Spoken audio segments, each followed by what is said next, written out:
And I want to talk about fear today a little bit. And I was thinking in my mind about something I've done probably 100,000 times with my three boys. And when we go swimming, when they were little, one of their favorite things to do was to jump in the pool, right? Like to jump in the deep in the pool, and I would catch them. And I remember since they were, could barely, probably 1 year old, they couldn't swim. If I wouldn't have been there, they would have drowned instantaneously, no doubt about it. And I can remember how much joy they would have. They would do this for hours and hours and hours, just jumping into the pool, overwhelmed by joy, even though they couldn't swim. There was no fear involved in what they were doing. They were courageous and they were having so much fun. And I think about that, and the reality is that the reason they were able to have that fun, the reason that they were have that security, the reason they experienced that joy is because they were absolutely confident in my love for them, that I was there to protect them, that I was there to make sure I caught them, that my love for them was going to move me to protect them in their life. And that presence of love drove out fear. And the reality about fear for you and me, guys, is it's probably the greatest force in our life. In fact, I would say this, that fear is humanity's curse. We are cursed with fear. And the reason I say we're cursed with it is because we weren't created to live with fear.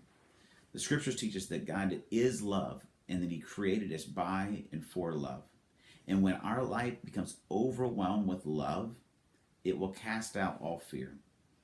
And I wonder for you and for me, what joy are we missing in life because we're held captive and cursed by fear?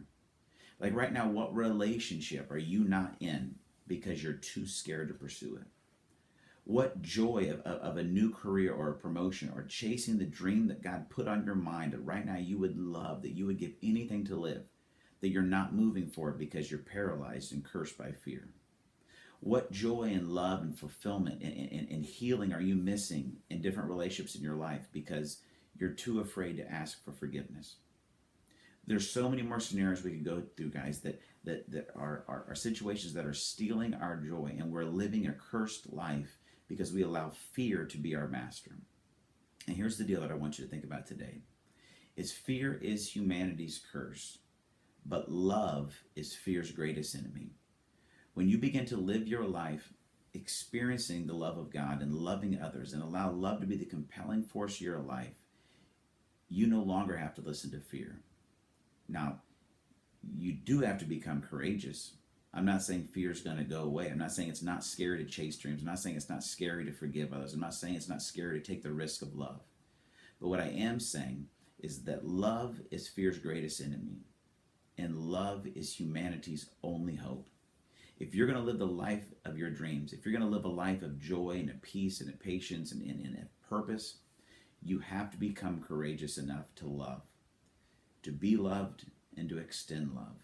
And when you do, you will no longer live a cursed life. You will live the life of joy, the life of freedom, and the life of purpose that you were created for.